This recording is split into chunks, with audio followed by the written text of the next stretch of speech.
ये सुविधा प्रेजेंट है। तो यहाँ पर देखिए दोस्तों, आज हम लोग फुल एचडी में आयंस के बारे में पढ़ेंगे। तो सबसे पहले जानेंगे दोस्त ये आयंस क्या होता है। तो देखिए दोस्त, जब कोई एलिमेंट इलेक्ट्रॉन को लूज किया चाहे इलेक्ट्रॉन को गेन किया, तो उस समय उसके मुंडी पर जो पॉजिटिव और नेगेटिव चार्ज डेवलप होता है वही आपका आयंस कहलाता है। इसको हिंदी में बात किया जाए तो जब कोई तत्व इलेक्ट्रॉन को त्यागता है चाहे इलेक्ट्रॉन को ग्रहण करता है, तो उस दौरान उसके मुंडी पर जो धन आयन और ऋण आयन आता है वही हमारा आयंस कहलाता है।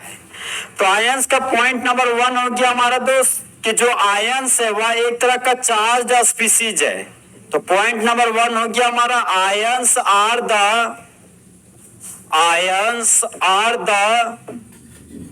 Charge species.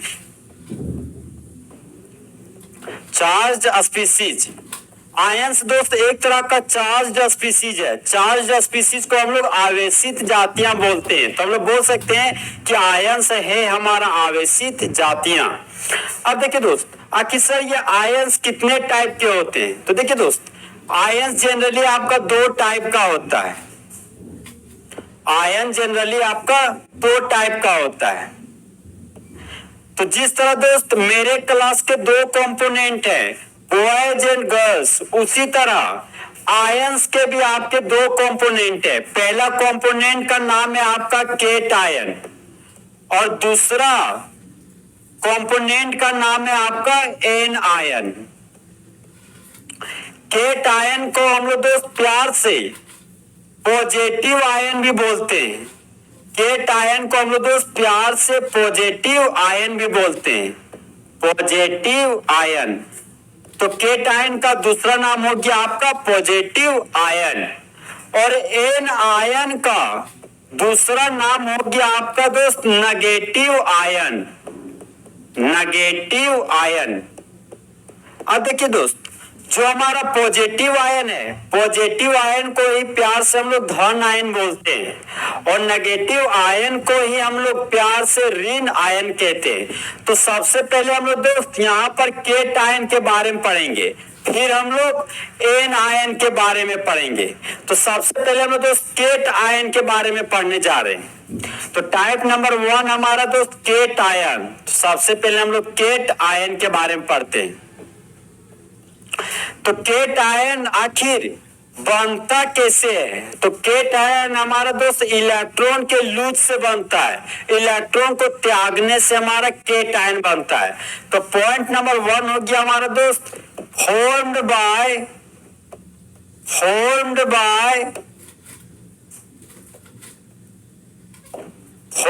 by loss of electron।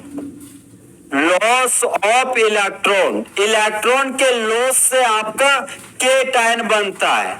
तो आखिर सर ये इलेक्ट्रॉन का लॉस कौन करता है, मेटल की नॉन मेटल। तो इलेक्ट्रॉन का लॉस आपका दोस्त हमेशा मेटल करता है। मेटल को हम लोग धातु बोलते हैं।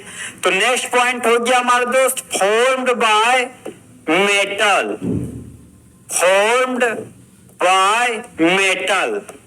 मेटल के द्वारा आपका बनाया जा रहा है केट आयन। अब हम दोस्त एग्जाम्पल में आते हैं। नेक्स्ट पॉइंट है हमारा एग्जाम्पल। केट आयन का हम लोग दोस्त एग्जाम्पल लेने जा रहे हैं। तो पहला एग्जाम्पल है हमारा दोस्त Na+। तो Na को हम लोग सोडियम बोलते हैं और सोडियम के मुंडी पर पॉजिटिव चार्ज आ गया, तो इसका नाम हो गया आपका सोडियम आयन। तो आखिर सोडियम के मुंडी पर पॉजिटिव चार्ज आ रहा है कैसे। तो देखिए दोस्त कैसे आ रहा है। ये आपका सोडियम हो गया। हम लोग जानते हैं दोस्त सोडियम का एटॉमिक नंबर 11 होता है। एटॉमिक नंबर का मतलब हो गया परमाणु संख्या। तो सोडियम का परमाणु संख्या हो गया आपका 11।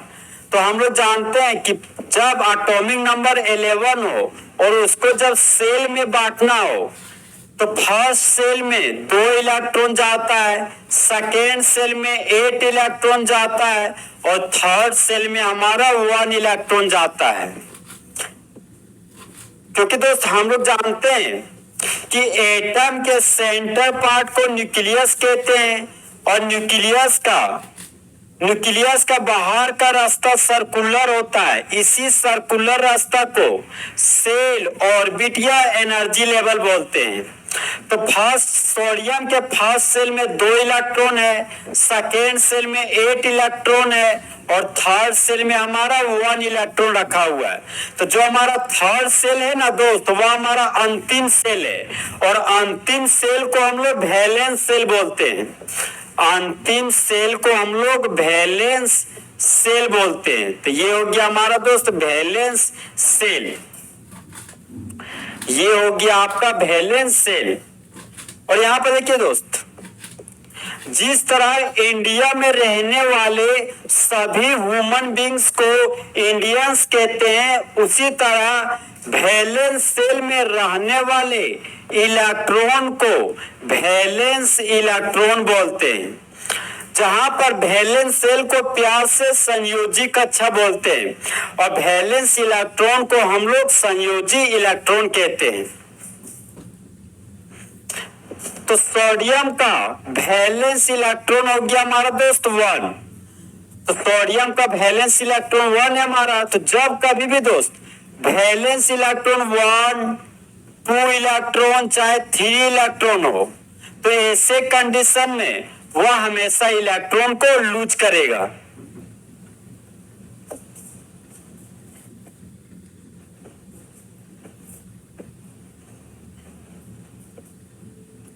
तो यहां पर देखिए दोस्त, सोडियम का एटम था तो यहां पर सोडियम का एटम ले लिए। सोडियम का एटॉमिक नंबर 11 है, वैलेंस इलेक्ट्रॉन हमारा 1 है। तो सोडियम चाहता है कि दोस्त कि मेरा ऑक्टेट कंप्लीट हो जाए। तो ऐसी हालात में सोडियम अपना वैलेंस इलेक्ट्रॉन जो 1 है, वह 1 इलेक्ट्रॉन को लूज करना चाहेगा और अपना ऑक्टेट कंप्लीट करना चाहेगा। तो सोडियम हमारा दोस्त घर से बाहर निकला और 1 इलेक्ट्रॉन को लूज किया। तो सोडियम के मुंडी पर एक पॉजिटिव चार्ज डेवलप हो गया। सोडियम का एटॉमिक नंबर 11 था और उसको सेल में डिवाइड करते थे। तो फर्स्ट सेल में 2 इलेक्ट्रॉन, सेकेंड सेल में 8 इलेक्ट्रॉन, थर्ड सेल में 1 इलेक्ट्रॉन था। और सोडियम जब 1 इलेक्ट्रॉन को लूज किया तो सोडियम के पास 10 इलेक्ट्रॉन बचा। तो सोडियम आयन का इलेक्ट्रॉनिक कॉन्फ़िगरेशन हो गया आपका फर्स्ट सेल में 2 इलेक्ट्रॉन और सेकेंड सेल में 8 इलेक्ट्रॉन। तो सोडियम आयन हमारा दोस्त वैलेंस इलेक्ट्रॉन आ गया आपका 8। तो सोडियम आयन हो गया आपका स्टेबल। यहाँ पर दोस्त केट आयन के रूप में एग्जाम्पल ले लिए हम लोग सोडियम आयन को। नेक्स्ट एग्जाम्पल हम लोग दोस्त केट आयन के रूप में लेंगे मैग्नीशियम आयन को, जिसका फॉर्मूला है हमारा Mg2+। अब देखिए दोस्त, एग्जाम्पल के रूप में हम लोग मैग्नीशियम आयन लिए हैं। तो हम लोग जानते हैं दोस्त कि मैग्नीशियम का एटॉमिक नंबर 12 होता है, जहां पर फर्स्ट सेल में 2 इलेक्ट्रॉन, सेकेंड सेल में 8 इलेक्ट्रॉन और थर्ड सेल में हमारा 2 इलेक्ट्रॉन है। तो थर्ड सेल हमारा अंतिम सेल है। अंतिम सेल को हम लोग बोलते हैं वैलेंस सेल और वैलेंस सेल में रहने वाले इलेक्ट्रॉन को हम लोग वैलेंस इलेक्ट्रॉन बोलते हैं। तो जो भी इलेक्ट्रॉन का लूज या गेन होता है वह वैलेंस इलेक्ट्रॉन पर डिपेंड करता है। तो वैलेंस इलेक्ट्रॉन जब कभी भी 1, 2 या 3 आए तो वह हमेशा इलेक्ट्रॉन को लूज करेगा। तो यहाँ पर देखिए दोस्त, मैग्नीशियम था तो यहाँ पर मैग्नीशियम लिखे। मैग्नीशियम का एटॉमिक नंबर 12 है। इसका इलेक्ट्रॉनिक कॉन्फ़िगरेशन हो गया फर्स्ट सेल में 2 इलेक्ट्रॉन, सेकेंड सेल में 8 इलेक्ट्रॉन और थर्ड सेल में हो गया हमारा 2 इलेक्ट्रॉन। तो मैग्नीशियम घर से बाहर निकलेगा और 2 इलेक्ट्रॉन को लूज करेगा ताकि उसका ऑक्टेट कंप्लीट हो जाए। मतलब उसके पास 8 इलेक्ट्रॉन आ जाए और मैग्नीशियम आयन में बदल जाए और वह स्टेबल हो जाए। तो मैग्नीशियम हमारा दोस्त 2 इलेक्ट्रॉन को लूज किया तो मैग्नीशियम के मुंडी पर 2 पॉजिटिव चार्ज डेवलप हुआ। तो मैग्नीशियम का एटॉमिक नंबर 12 था तो इलेक्ट्रॉनिक कॉन्फ़िगरेशन हो गया 2s2। लेकिन जब मैग्नीशियम 2 इलेक्ट्रॉन को लूज करता है तो तो मैग्नीशियम आयन बनता है। तो मैग्नीशियम आयन बनने की वजह से एटॉमिक नंबर 12 में से 2 इलेक्ट्रॉन को लूज कर दिए, तो मैग्नीशियम आयन के पास बचा 10 इलेक्ट्रॉन। तो मैग्नीशियम आयन का इलेक्ट्रॉनिक कॉन्फ़िगरेशन हो गया 2 और 8। जहां पर मैग्नीशियम आयन का वैलेंस इलेक्ट्रॉन 8 आया, तो मैग्नीशियम आयन हमारा अस्टेबल हो गया।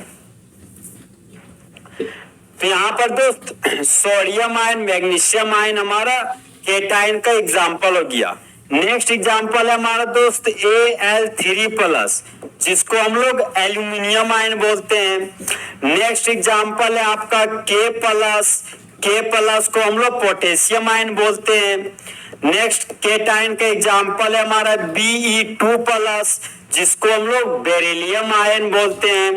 नेक्स्ट एग्जाम्पल है हमारा दोस्त Ca2+, जिसको कैल्शियम आयन बोलते हैं। नेक्स्ट एग्जाम्पल है हमारा दोस्त Ba2+, जिसको बेरियम आयन बोलते हैं, वह भी हमारा केटायन का एग्जाम्पल हो गया। नेक्स्ट एग्जाम्पल है आपका H+, जिसको हाइड्रोजन आयन बोलते हैं। तो इस तरह हमारे दोस्त केटायन का थ्योरी खत्म हुआ। अब हम लोग दोस्त एन आयन के बारे में पढ़ेंगे। अब हम लोग फुल एचडी में एन आयन के बारे में पढ़ेंगे। तो आखिर सर ये एन आयन बनता कैसे है? तो देखिए दोस्त, इलेक्ट्रॉन के गेन की वजह से आपका एन आयन का फॉर्मेशन होता है। तो पॉइंट नंबर 1 आ गया हमारा दोस्त